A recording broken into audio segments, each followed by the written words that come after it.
Ngono. Nek sing mendem kae sak-sake ora apa-apa. Wong mendemnya iki. Kuwi aku nek kali-kali bangjo iki ana wong ngamet jan nembang ora karuan. Sila ijo, Mas. Sila ijo, Mas. Iki 50. Ayo ya, Mas. Nggih, matur sembah nuwun. Iki ibu sing sisih kono sing do nyuwun sagaman kuwi nyuwun lagu napa? Oh, nyuwun lagu Bali. Dan Bali yo. Ya, Sri Kepel. Nggih. Monggo menawi badhe nyumbang lagu, mumpung jame teksih. Nah. Wes kae, ayo ngopo kae. Nah, dikene mak wong kluruk ya. Sapa to kuwi? Piyayi kene mak kuwi.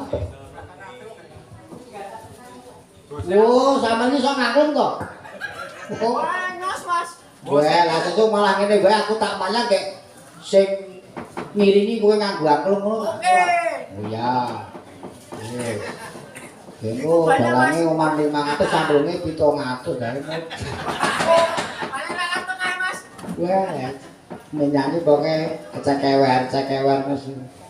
Apik kok. Ha iya. Biasane nek angklung ki nggo jadilan, saiki dienggo keyboard ya iso kluk ngono kae. Iya to. Nggih, lanjut nih lagune apa? Iki ganti Mbak Putri. Nah. Lu kare-kare yo duet. Nggih. Pancene nggo campur sari kudu ngene iki. Nggih, menika wonten pamundhutan lagon malih nyicange. Oh nggih, napa, Mbak? Nggih. Tiange pundi nggih? Tiange napa? Kowe iki ra usah tokon aku goleki. Iki meneng wae. Ayo yo, ceket-ceket lumayan lho.